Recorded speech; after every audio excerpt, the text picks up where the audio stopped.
Well, hello again. Another little video. This is in two parts.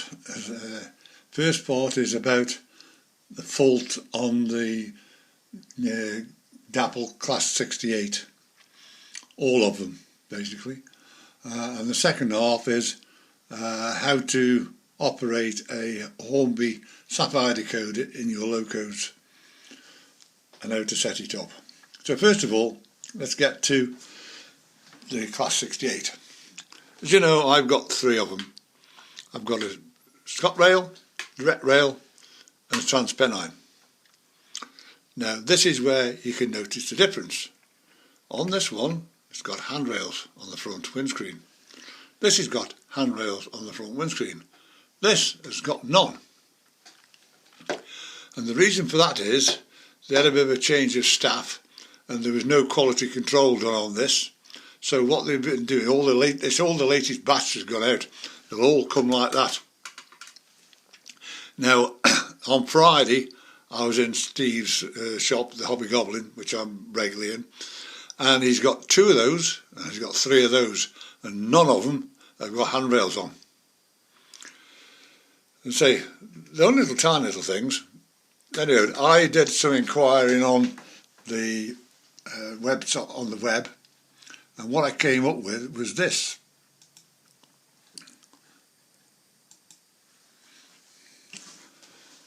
This is DCC Supplies, and what they're selling is two side ones, two front ones is under the windscreen for £4. Now I only want them, I don't want them. Notice they've got little pegs on as well. That's the way they fit into the body. So to fit handrails onto that one, it's going to cost me £8 to do that way and then the back. So I thought, oh, I'm not paying that, I'll leave it as it is. But what's just been news flashed, if I just come back on here a minute. Wrong one. A minute. Let's put it in again.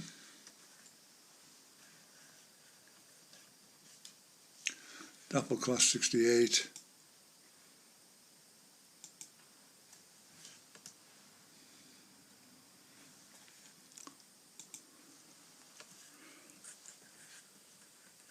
Handrail.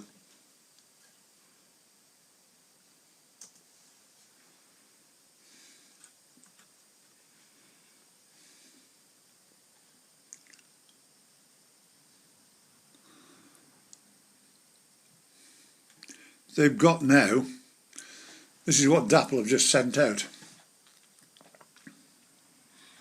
is a news flash. And what it says, when it comes up, is grab handles fitting service, news flash.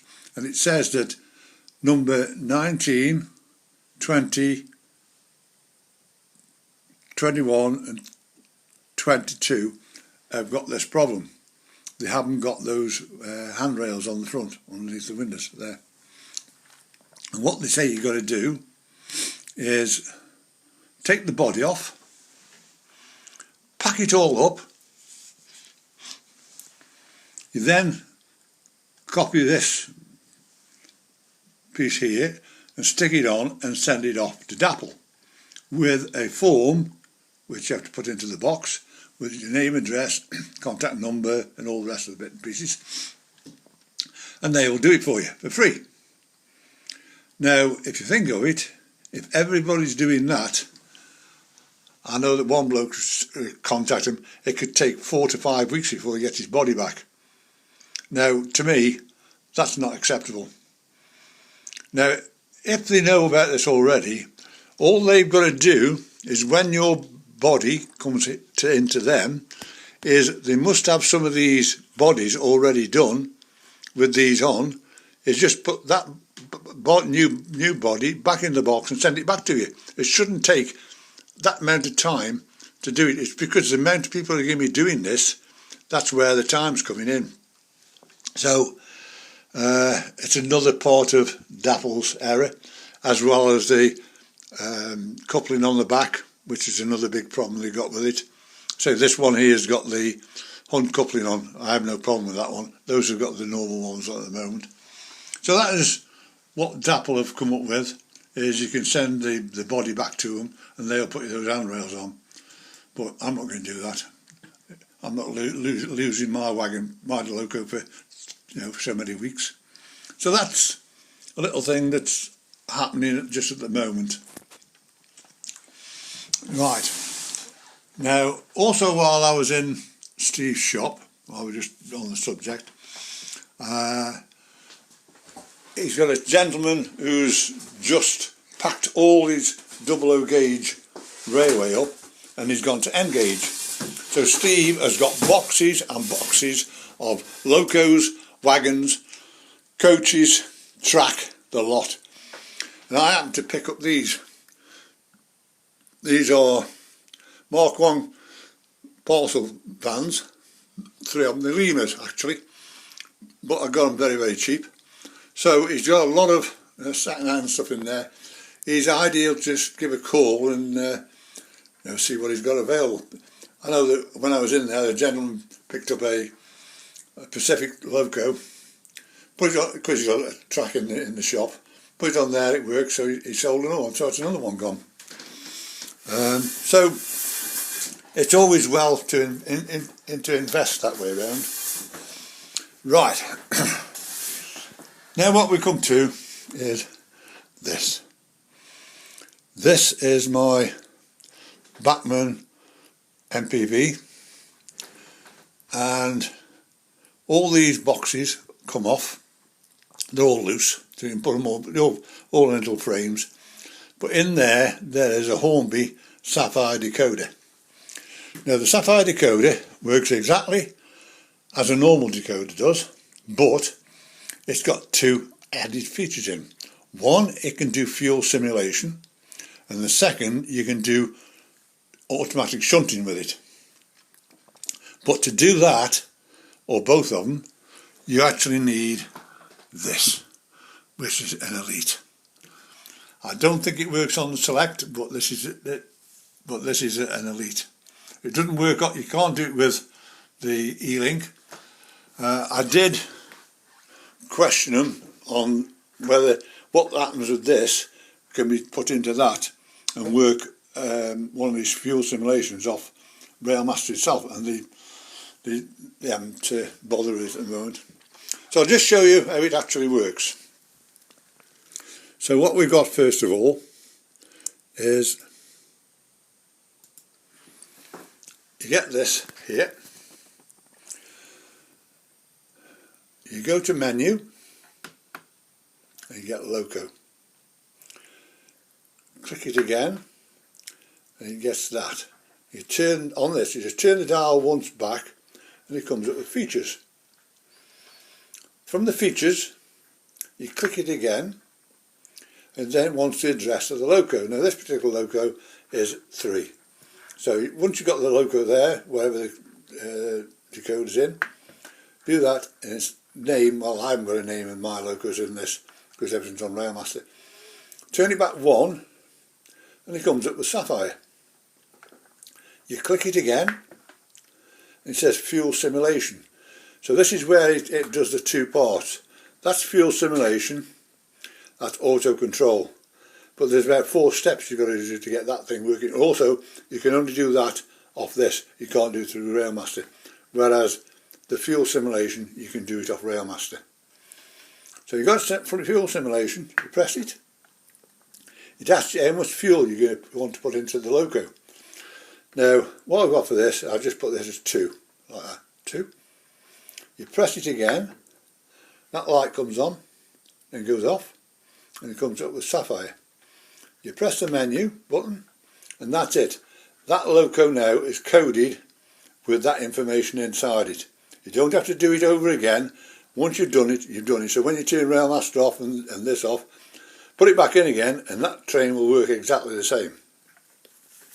So one of the things is when you do this, the locos you're going to do it with really want lights on, because that gives it the effect.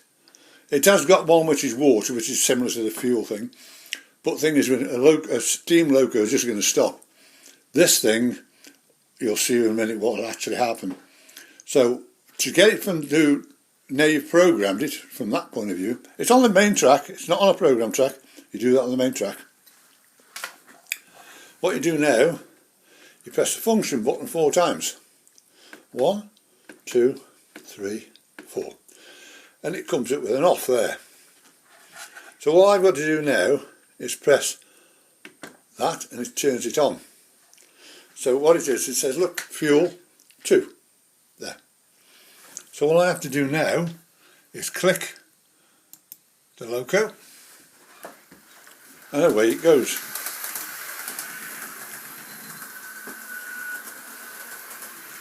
And you'll see what happens in a second. You can adjust that, I just put 2 in there just to demonstrate this, what it does. I've normally got it set at 2 anyway, but you can put any amount of fuel you want in it. And it just keep running till it runs out of fuel. Any time now it should stop, I think. There we are, it's stopped. It's run out of fuel. Now if you look at the front, all the lights are flashing. If you go to the rear, all the rear are flashing, like that. So all I have to do now is to go back to this, click that, and it turns it off there. It's still set at that, so all I've got to do is click it again, and the loco runs as a normal loco. Like this. So if I now stop it again, like that. So I've stopped it here. So it just works as a normal loco. All I have to do for fuel simulation is turn that back on again, like that. Click the cruise button again, and off it goes again. So I can run it in fuel simulation, or I can run it as a normal loco. It's a little gimmick, but it's nice to see what things you can do.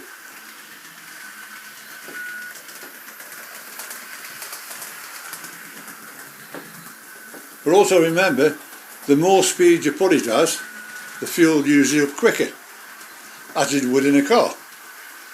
So it works exactly as you would in a car. If you burn the rubbers, you might call it. So what you got now is the back, it's flashing, and the front is flashing. So all I've got to do with that is click off like that. I can click that there, so it's back to normal. Now what it is that the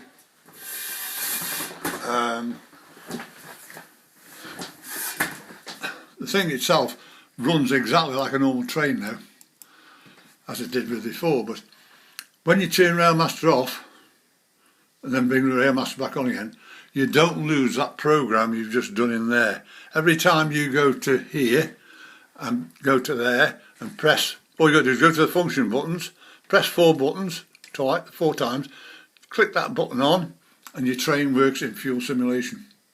So it's a great little trick, that one is. So those are the 2 main ones. I'll just show you another little bit that I use, is that I use, as you see, some of you do, the mouse. Now the mouse is that there. You can actually have it, the mouse on or mouse off. If you put it on mouse off, you don't see that at all. The mouse is on as such. It's in the system. So just do this, turn it off there. Right. To operate the mouse, you've got a right hand key, left hand key, and a roller forward and back. Now what you do is, if you press the right hand key, you get forward. Press the left hand key, you get reverse. The roller, if you push it forward like that, you get the speed coming up on your train. Bring it backwards, it slows it down, and if you press the top of the wheel, just press the button down like that, it stops the train. But the way it actually operates is, first of all, I'm going to go for that train I'm just showing you. So what I do, all I ever do is I press the stop button there, and it turns the mouse on. Now then you can move the cursor into the track plan. It has to be in the track plan. If I press the right key, nothing happens. Press the left key, the train goes in reverse. Press the right key, it goes back that way. And if I start scrolling the wheel forward, that's 4 miles an hour. How's that for control of a train? Absolutely beautiful. No jerky, no nothing. It's ideal for shunting if you're backing up to a set of wagons or coaches, you're not slamming into them. And all I've got to do is roll the wheel forward again, and you'll see it do that. It's now picked up speed as I do it, like that. You can press the shunt and then roll it up bank or cruise and roll it back. As you can see, it's going round like that. So all I've got to do now is press the wheel at the top, like that, and it's stopped the train. And the train's over there, stopped. So it's good from that point of view that you can control your trains a lot better by using a mouse. Because the sliders, most of the time, even if you put it in large mode, the sliders are pretty much useless. And on this one, these, if you turn the speed up, like this now, if I go to this now, look, you've got no real control on it. Look, it doesn't tell you what speed you're doing. And the trouble is you've got to go back down, and then you've got to keep scrolling back to make it stop. So it does have a bit of a problem, that does. Which, this is why I never use that part of the system. That's why Railmaster's so good at what we're going to do with it. But then you can do functions off it, everything else. But usually this sits down here. And the thing is, only that part normally you'll see. Because that's the only part I want to control, basically. Thing is, with this, it's got an emergency stop button. Having to dive to that, sometimes a bit quick, I can just hit that and stop the trains. But say this is a 4 amp supply to this. Now, as you can see again down here, that's my DC Concepts Avometer. It's 0.66 of an amp. Remember, this has got 35 locos sitting around on this track. One of the things with having this is if you've got a loco and the wheels are binding or something wrong with the motor, you'll see that go up. And what happens is then you know you've got a fault on the loco. So this is well worth investing in one of these, especially if you've got large layouts. Because also you can see at what capacity you've got. I know I've got it with the Pullman coaches. If you put Pullman coaches on here, with the ones I've got with lights on, you see that go up. That go up to nearly an amp, as it is now, with 3 coaches on. Now I've just done a gentleman's, he came over the other day with 2 train problems. One was a class 22, we couldn't even get going. I managed to get it going, and I had to then refigure all his lighting, which was quite easy. It was just 4 function buttons I had to put in. And then he's had one of these class 800/1s Avantis. He's got a 5 coach unit. But he's actually got 8 coaches in total. The front one, which has got the sound in, he put the sound in, no problem. But the back one, the tail lights didn't come on. Now what happens is when you put those coaches onto the track, all the lights in the coaches come on. So you've got 8 coaches with lights on. So you can imagine the drain on your track power. So what it was is the decoder, it couldn't read it. I put it onto my Railmaster. I've got it up here as well, but downstairs. And really I couldn't read it myself. So what I did a fiddle. And the way I do a fiddle, I've done it before, is if I put in the number of the train, which is actually 22, I then go to acceleration, deceleration, which is 3 and 4. I put them as 15 each. Go down to CV 29, change that to just have the 28 on to a steps in it. But remember, then you've got to put that in reverse. There's a little box there for reverse. Because remember, when you trained like that, that piece is going forward, but the back section is going backwards. So you do that. And did that, put it on the track again. Perfect, no problem at all. So he went away a happy bunny that he's got 2 locals back running again now. So this is the type of thing I can do. I can do track plans, problems. I've got another chap who's having a problem with programming. And I don't know really until I could get onto his father's computer, that's where it's on.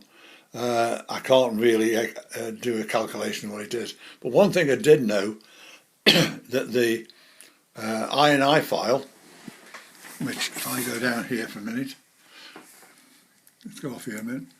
If I go to here, go to here, go to here, go to Railmaster, and go down here, it's down here somewhere.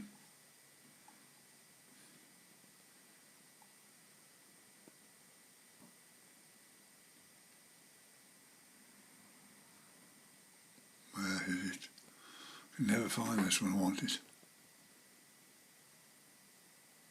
There it is, Railmaster, this one here. Right, this is my INI file. Look, that's how big it is. This gentleman has only got that, virtually. If you haven't got some of this in here, your Railmaster will never work properly, so some of the things you want to do won't work. Now, if anybody wants, I can do this for the Elite, and I can also do it for the E-Link. This, of course, is this one here is for the Elite upstairs, but I've got one downstairs for an E-Link because I've got 2 Railmaster systems. I can send you this, and all you got to do is first of all put it into a document file, then copy from the document file to the Railmaster, and it'll say this already exists, do you want to change it? You say yes, and what it'll do is it'll give you what I've got here. The only thing is if you do it from mine, what will actually happen, some of the things that I've got in mine, such as I've got the point buttons without the arrows in. I've got 1 or 2 different things in here which are different, but you know, one thing is like on the functions, like on this station sign, or that one there, the Fowler, right? I can get 16 functions up at once, and all the rest come below it. So it's all this type of thing I could do for you anyway, and also just making sure you got the right baud rate and everything else. So if you want me at any time, I'm on 01782 302194. My email address is there as well. And please subscribe. And if you go to my channel, which is Hornby Railmaster Brian Hughes, you see the logo, click on the logo, and on there in the right bottom corner you'll see a donate button. You can donate if you want to. I mean, really appreciate it. It means I can buy some stuff to do more videos on. So once again, I'll see you soon. Bye.